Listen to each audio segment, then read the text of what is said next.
Hello tout le monde, c'est Lucas, bienvenue dans cette nouvelle vidéo. Aujourd'hui c'est un petit peu la continuité de la première vidéo que j'avais fait sur la RS3, donc la voici de nouveau. Dans cette vidéo aussi je vais surtout vous expliquer en fait les trois choses que je déteste dessus. Juste avant de commencer, je vais aussi vous parler des modifications que j'ai pu faire dessus, comme vous pouvez peut-être déjà les voir maintenant, mais aussi je tiens à vous dire en fait merci pour la première vidéo que j'ai fait sur la RS3. Je pense qu'elle a dépassé le demi-million de vues. Je crois qu'aujourd'hui on est plus ou moins à 600 000 ou 700 000 vues, je sais plus exactement, ce qui est énorme. C'est la vidéo qui a le plus en fait marché sur ma chaîne YouTube, alors que c'est pas du tout mon domaine de parler de voiture. Je suis plus dans le domaine de parler de business, de comment est-ce que j'ai fait pour en fait créer ma liberté jeune. Quand vous êtes comme ici par exemple au soleil, eh bien la couleur paraît très claire, donc je pourrais vous en reparler un petit peu plus tard dans la vidéo, mais aujourd'hui on va vraiment se focus de nouveau sur la RS3 et je vais commencer tout de suite en vous parlant des modifications et ensuite eh bien, je vous parlerai de ce que je déteste sur ma RS3. C'est parti.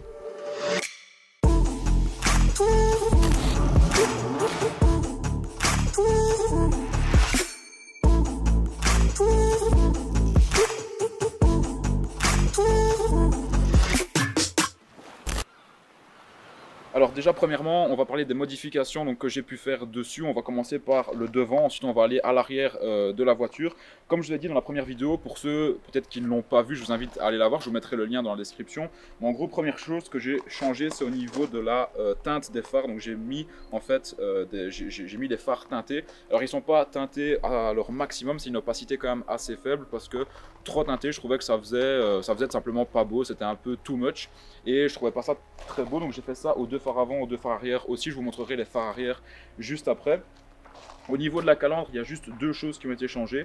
Il y a les sigles Audi ici qui ont été mis en noir aussi. Avant on l'avait dans la couleur d'origine, donc la couleur argentée. Donc en fait ça n'a pas été peint, on a simplement enlevé le sigle Audi argenté. On est venu en fait en commander un nouveau, donc en noir. On est venu mettre le noir juste ici au dessus. Au niveau maintenant du logo RS3, en fait on l'a changé aussi, on l'a pas peint, donc on en a mis un tout nouveau. Donc au lieu que ce soit argenté, on a mis donc simplement le RS3 en noir. On a gardé la ligne rouge. J'ai décidé de la garder parce que je trouvais que juste cette petite ligne rouge là qu'on voit sur une calandre d'Audi, tout de suite on remarque en fait que c'est pas une Audi comme les autres, que c'est soit une S-Line soit une RS. Donc c'est pour ça que j'ai décidé de changer ça. Alors il y a juste une modification que j'ai pas su faire mais que je vais peut-être faire ici dans les prochaines semaines. C'est au niveau donc du quattro juste ici. Donc il est encore en gris nardo comme la même couleur que la carrosserie. Moi je voulais le mettre en rouge comme le rouge qu'il y a ici pour que ça ressorte encore plus, que l'avant rende encore mieux. Malheureusement on ne pouvait pas le commander en rouge pour le moment, donc ça peut être arrivé en fait dans les prochaines semaines et on va tout de suite passer à l'arrière avant qu'il commence à trop pleuvoir. Alors au niveau de l'arrière c'est plus ou moins similaire à l'avant ce que j'ai changé, donc tout simplement les feux teintés, et donc les deux feux teintés. J'ai pas voulu mettre encore une fois une opacité trop noire parce que je trouvais que ça rendait pas beau. Le sigle Audi ici qui a été changé donc d'argenté vers noir, et également le logo RS3 juste ici, donc on a changé donc d'argenté aussi vers noir. On a juste gardé ici la petite ligne rouge, donc ça c'était vraiment ce que je voulais garder personnellement. Ce qui a également été changé au niveau de la carrosserie, au niveau des jantes et au niveau des vitres, c'est un traitement céramique. Je vous en avais parlé dans la précédente vidéo aussi sur la RS3. Le traitement céramique permet en fait à l'Audi, à la voiture, d'être hydrophobe. Donc c'est à dire que quand vous allez la laver, elle va sécher beaucoup plus rapidement. C'est à dire qu'aujourd'hui vous n'aurez même plus besoin en fait de sécher votre voiture. Pour la sécher vous allez simplement la mouiller parce que l'eau va couler directement au sol. Donc déjà pour laver la voiture ça va être beaucoup plus simple, et alors en termes de brillance aussi ça n'a rien à voir. En fait elle paraît encore plus neuve que quand vous allez la chercher le premier jour au garage en fait. Et donc ça je l'ai fait au niveau, donc comme je dis, de la carrosserie, des vitres et des jantes. Et donc quand vous passez en fait avec simplement un jet d'eau dessus, toutes les crasses s'en vont et comme je dis, elle paraît beaucoup plus brillante, beaucoup plus belle. Et c'est pas non plus un coût excessif pour les voitures. Ça va coûter entre 800 et 1200 € pour un traitement céramique. Ça va vraiment dépendre de la main d'œuvre, de chez qui vous allez. Mais voilà, moi je le conseille vraiment si vous voulez prendre soin de votre voiture. Si vous voulez qu'elle brille tout le temps après chaque lavage, vraiment le traitement céramique pour moi c'est la base sur n'importe quelle voiture. Donc maintenant je vais vous parler des trois choses que je n'aime pas sur mon RS3, même si c'est une voiture que j'adore de manière générale. Il y a quand même certains points que j'aime pas dessus. Donc j'ai commencé par le premier, c'est au niveau du bruit en fait de la voiture. Ma BM, je sais pas si vous le savez, mais pour ceux qui me suivent depuis longtemps, j'ai changé la ligne. Donc en fait elle fait un bruit de malade, un petit peu un bruit parfois un peu de kéké, mais moi c'est ce que j'aime bien. Et celle-ci en fait c'est la dernière version des RS3. Et en fait ils ont mis un filtre à particules sur la ligne, donc un FAP, qu'ils ont rajouté en plus pour toutes les normes de pollution, pour les normes de CO2, etc. Et donc le bruit est encore plus étouffé que sur les versions précédentes qui pouvaient faire du pop and bang un petit peu tout le temps. Celle-ci, elle ne le fait pas du tout. Donc le bruit est étouffé, surtout lorsqu'on fait un cold start, donc quand on la démarre en fait à froid, le bruit est vraiment pas ouf. Il faut avoir roulé environ 15-20 minutes avant que la ligne commence à devenir chaude et que le bruit soit bon. Donc une fois que la ligne est chaude, certes le bruit est bon, mais c'est pas encore ce que j'attendais vraiment d'un 5 cylindres. En fait, pour moi, les anciennes versions des RS3 avaient un bruit juste magnifique en fait, et celle-ci le bruit est un peu assourdi. Donc je vais essayer de vous le montrer à la caméra. Je vais tout de suite allumer la voiture, donc en démarrage à froid, vous allez entendre ce que ça donne. C'est pas mal. Bon, à la vidéo c'est pas facile de se rendre compte, mais c'est pas non plus genre le plus beau bruit que vous allez pouvoir voir d'une RS3. Donc moi la question que je vous pose, c'est juste après que vous allez avoir vu et entendu le bruit de la RS3 au démarrage à froid, est-ce que vous pensez que je dois changer la ligne dessus? Ça c'est un petit peu la question que je me pose actuellement. Donc dites-moi en commentaire si vous pensez que oui ou non je dois changer la ligne du coup de ma RS3. Je vous fais écouter ça tout de suite. C'est parti.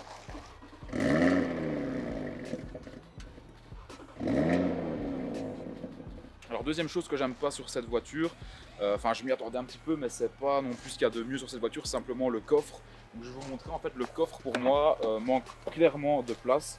Alors il est pas mal comme ça, mais il n'est pas du tout profond en fait. Le coffre par exemple que j'ai sur mon autre voiture, donc la BM 230i, il est beaucoup plus profond. Donc ici en fait on sait pratiquement même pas mettre des grosses valises en profondeur, tandis que dans la BM oui. Après l'avantage c'est qu'on peut abaisser les sièges, mais ça c'est ce qu'on peut faire un petit peu dans toutes les voitures.